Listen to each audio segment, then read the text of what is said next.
एक गांव के अंदर बड़ी छोटी सी इनकम के अंदर एक परिवार बड़ा सुख शांति से अपना जीवन व्यतीत कर रहा था। और अभाव कहाँ पर नहीं है। जिस आदमी के पास 10,000 रुपये है ना, वो सोच रहा है 1,000 रुपये और आ जाए। जिसके पास 1 लाख रुपए है ना, वो कह रहे थोड़ी सी इनकम बढ़ जाए, 1.25 लाख तक हो जाए। जिसके पास 5 लाख है ना, वो कहता है अभी खर्चे पूरे नहीं हो रहे हैं। जो ग्लैमर वाले लोगों को देखते हो ना, कि बहुत जिनके जीवन में ग्लैमर है, उनके खर्चे भी उतने ज्यादा हैं। अब इन्हीं खर्चों के वशीभूत पत्नी प्रतिदिन अपने पति से कहती है कि सुन रहे हो, गांव में कब तक रहेंगे, फलाना बबुआ देखो, फलाना नसरू देखो, सब शहर में जाकर ना इतने अच्छे सेटल हो गए हैं, वापिस यहाँ पर आते हैं, नए नए कपड़े लेकर आते हैं, बच्चों के लिए खिलौने लेकर आते हैं।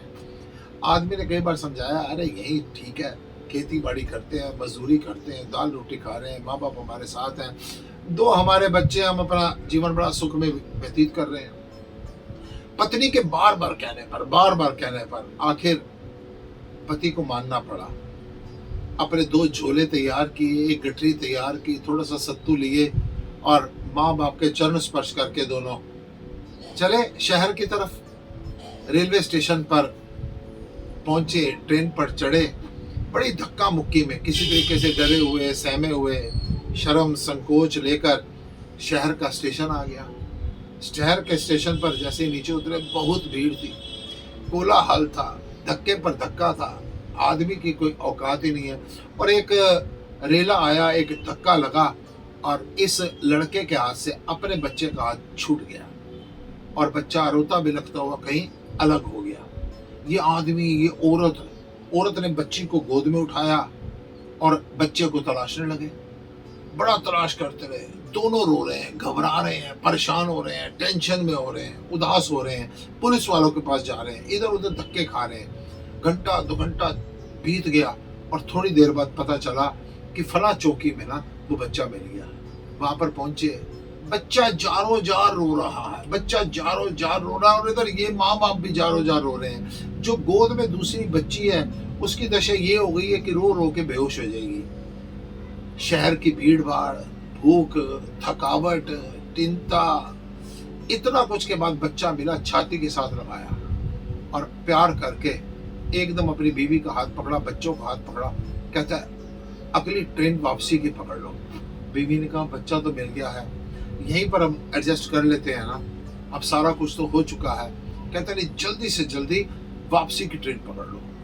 देखो, कहता मैं विचार कर रहा हूं, मेरा ये 10 साल का बच्चा मेरे हाथ से छूट गया, भीड़ में खो गया और 2-3 घंटे के अंदर अंदर मेरी क्या दशा हो गई।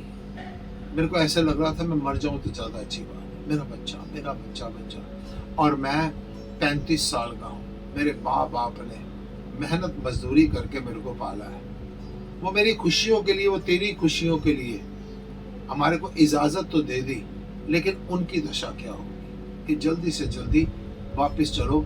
मैं इस बच्चे को खोने का जो थोड़ी सा दर्द था ना, उससे समझ सकता हूँ। जब मेरे मन में इतना दर्द है तो 35 साल का जिनका बच्चा घर से बाहर आया है ना, उनका दर्द क्या होगा। प्रेमियों, समझना चाहिए हमारा अपने बच्चों के अंदर कितना मोह है।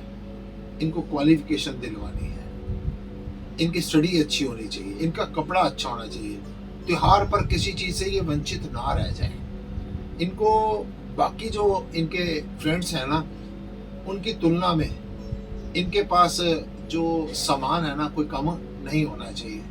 हम इनकी एक आंसू के ऊपर जीवन लगा देते हैं। विचार करो, हमारे माँ बाप ने भी ना हमारे को ऐसे ही पाला पोसा था, अपना पेट काट कर उन्होंने हमारी पालन पोषण किया था। जो ना जाने कितने आंसू पीता है, वही हमारा पिता है। अतः माँ बाप का कर्जा कभी उतार नहीं सकते। माँ बाप से अगर आप दूर हो रहे हैं, वो माँ बाप के दिल की बात को शायद मैं समझाने में कामयाब हो जाऊंगा। अगर आप माँ बाप के साथ रहते हैं तो आधा घंटा 1 घंटा उनके साथ बैठिए। अगर दूर रहते हैं तो जरूर उनसे मिलने जाते रहिए, अपने पास बुला लीजिए।